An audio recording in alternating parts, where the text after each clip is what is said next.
be looking at mathematical expectation. I'm going to brief us on the meaning of mathematical expectation before we solve this example on the board. Okay, mathematical expectation simply means the product or the summation of the product of a random variable and a probability density function. Okay, and mathematical expectation is of two types. We have that of the discrete continuous random. We have the discrete random variable and the continuous random variable. So we'll be looking at the mathematical expectation of the discrete random variable today. Okay, so I'm going to illustrate one or two formulae about this mathematical expectation for a discrete random variable. Now, in mathematical expectation, you have to understand the concept of E of x equals summation x p of x. Okay, and you have to understand that your variance of x is always equals to E of x squared minus E of x all in squared. Okay, and I think these are the two major formulae that will be applying when it comes to mathematical expectation for a discrete probability density function. Okay, so take note, your E of x is something as your mean or your expected value, while your VAR of x simply means the variance. Okay, so let's look at this sample we have here.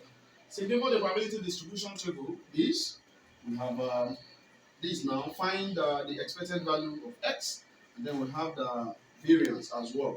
So what do we do to this? This is what we do.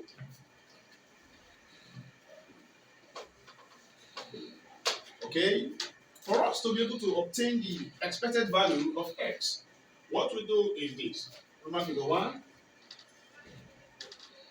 Now, expected value of x simply means E of x, which I told you is always equals to summation of x p of x. Okay, that is how to obtain the expected value of x. Now, if you look at the question very well, you have been given a table which shows the relationship between the random variable x and the probability density function p of x. So all you need to do is to follow it. Then you have this to be x. The first x value is 0.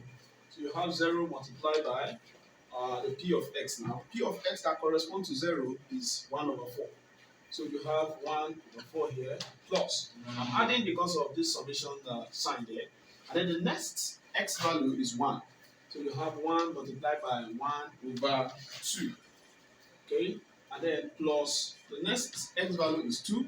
So you have 2 multiplied by, I think, 1 over 4. This. Yeah. So when you do this now, this gives us 0 over 4 plus 1 times 1, 1 over 2 plus 2 over 4. Yeah. And of course, this gives you 0 plus 1 over 2 plus, I think when you reduce here, you have 1 over 2 here. And then of course, this gives us 1, because half plus half will give you 1. Okay, that is that about the expected value of x. So this becomes the expected value of x, which is the same thing as the p of x. So let's move to the second question there. Now we have the variance of x.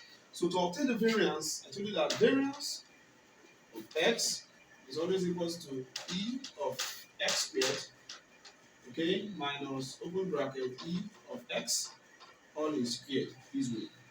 Now we need to obtain this e of x squared first, okay, by saying that e of x squared equals summation of x squared p of x.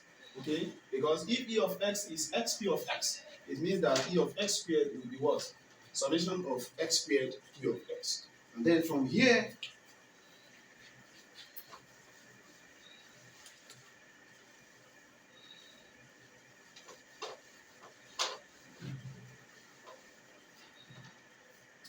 okay, from here now, this becomes, okay, the first x value is 0, you square it, multiply by, I think, 1 over 4, and then plus 1 squared multiplied by 1 over 2, plus 2 squared multiplied by 1 over 4. So when you do this, you have 0 plus 1 squared is 1, times 1, you have 1 over 2 here, plus 2 squared, I think is 4, times 1, you have 4 over 4 here. Which gives you 1 over 2 plus 1, because 4 over 4 gives you 1. And then when you add half to 1, you have 3 over 2. Okay? Now 3 over 2 is the expected value of x squared. Now we can now obtain our variance now. So now the variance of x now is now equals to, from this place here, expected value of x squared is already 3 over 2. So you have 3 over 2 minus, your e of x is 1. So you have 1 and then you square the 1 because of this square here. Which means that variance will give us 3 over 2 minus 1, of course. When you do this very well, you have 3 minus 2 all over 2. Okay?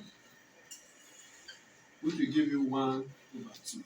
Therefore, e of x now, which is the expected value of x, is equals 1, while the variance of x equals 1 over 2. Thank you for always watching my video, and please do well to always subscribe to my channel, like, share, and comment.